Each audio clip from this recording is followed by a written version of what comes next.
Hi guys, Trevor Mitchell from lizandtrevormitchell.com, Your Perfect Life. Today's blog is never sacrifice any of these 5 areas of your life for work. This is an article that I read on entrepreneur.com and it was excellent, really sort of really struck a chord for me and Liz. You know what we're all about, which is sort of achieving financial freedom, and really the reasons behind that is the ability to then have time freedom, so basically to choose what it is that you want to do when you want to do it. For us, it was we wanted to start a family and we wanted to be able to raise our little boy James and be able to have enough time to both be there as and when we wanted to, but also to build a business around that so that we could obviously still have ambitions to grow our businesses, but at the same time we could choose when we work and when we actually see our son. So that was what it was for us, and this article was great. So I thought I'd share it with you guys, and hopefully you get value from it. And so I'll crack straight into it. So there's 5 areas of your life that you shouldn't sacrifice for work, and the first one, and I've spoken about this many times in our blogs before, is your health. Kind of an obvious one, but it's really important. You know, I think if you don't have your health, you literally have nothing. And it's one of those things that's very easy to neglect, like anything, I suppose. In that, you know, you're striving to do well in work if you're an employee, or you know, in your own business, and you get so focused on that often you can sort of put things to the one side and say, oh yeah, I'll sort of eat right next year, or you know, a few months later, or I won't bother walking today, I haven't really got time, I've got to work, that sort of thing. Where really you should, you can choose whatever you want to do, but what works for us is that we actually schedule time in our diary every day for health, whether that is doing exercise of some kind. So you know, I really enjoy going to the gym. It makes me feel much better having done that. Liz prefers yoga, and that's something that she schedules into her weekly diary so that she will do that. You know, that's the sort of thing. So having it in your actual calendar means that, you know, it's not a by thought, it is something that's important to you, and it's something that you're definitely going to do because it's in your diary. So a little tip for that. So your health is something that you shouldn't neglect.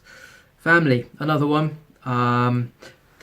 You know, it's again very easy to just assume you'll see your family in a few weeks or a few months or whatever it may be, and you don't set the time that you're actually going to see them. So for me, again, my mother lives not too far from where I live, so only sort of a 20-minute drive, and I see her once a week with Liz and James. Liz's mum, however, lives in the north of the country, so it's a bit of a further journey. So with Liz's mum, we tend to see her for longer periods of time, but less often. And with my mum, it's for shorter periods of time, but more often. But again, we have those scheduled into our calendar so that we know that's definitely when we're going to be seeing our family, because it's very easy. Time goes by quick, doesn't it? And you get very busy with things, and often you can then be like, oh, I haven't seen my family for some time, and it's not that you don't want to see them, it's just because time gets away with you, basically. So family, very important. Third is interests. So again, similar to, I guess, you know, just like health and family, really. If you really enjoy doing something, and again, for Liz and I, we like rock climbing, and we haven't been for a little while, in fact, because of having little James. So obviously Liz couldn't climb while she was pregnant, and now that we've got a little 7-month-old, it makes it a bit more challenging. But we have got plans to go back with another couple who've got a young child as well, and we're all going to go together so we can take it in turns to climb and look after our little babies. But yeah, so interests. Again, you know, this article is talking about, you know, many of us allow ourselves to be identified by the work we do. However, we should be a percentage of who we really are, and it should be a percentage of who we really are and not the whole. So obviously work is part of our lives and who we are, but interests and things that you like and enjoy doing, that is also another part of who you are, and you should again allocate time for that. So number 4 is relationships. So again, this is relationships with your partner. I would also say this is relationship with your friends. So again, something that we would sort of suggest is that you make specific time, and again, schedule this into your calendar, either to make a phone call to a friend you haven't spoken to in a while, or you want to speak to on a regular basis, and times with your partner. So again, Liz and I have allocated time when we are actually just focused not on any business, not on James as such. We have time where it's just Liz and I, and we can actually enjoy others' company. We'll have someone to look after James. In fact, we've got my mum is sort of coming around to look after James shortly for that benefit. And I think it's important, especially when you've got children, in fact, now that we're just experiencing, to have that time, because it's very easy to be completely focused as well on your child and not having that time with your partner that you used to have before you had children. And that's something that's really important to keep that relationship going. And number 5, the final one, is integrity.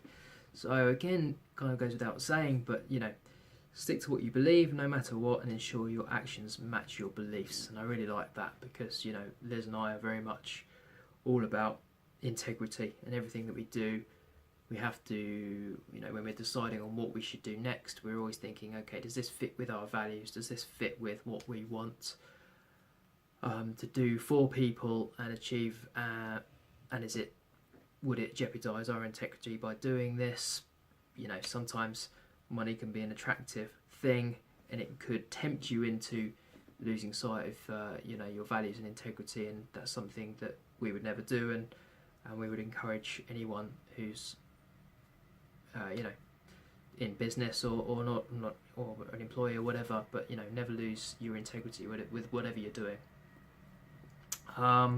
So that's it. Those are the sort of 5 things that it spoke about. I thought it was interesting. There's a statistic at the top here somewhere that 38% of people surveyed continue work after they left the office. So again, working longer than 40 hours a week. Again, to be successful, you do need to work hard, but don't sacrifice these 5 things for the pursuit of success. If you really think about why you're working, a lot of the time it is because you want to be with your family, you want to have the nice things for your family, and be healthy. So don't sacrifice them. Okay guys, hope you got value from that. If you've got any comments, reach out to us either on here or send us a direct message. Have a great week, and we'll speak to you all very soon. Thank you.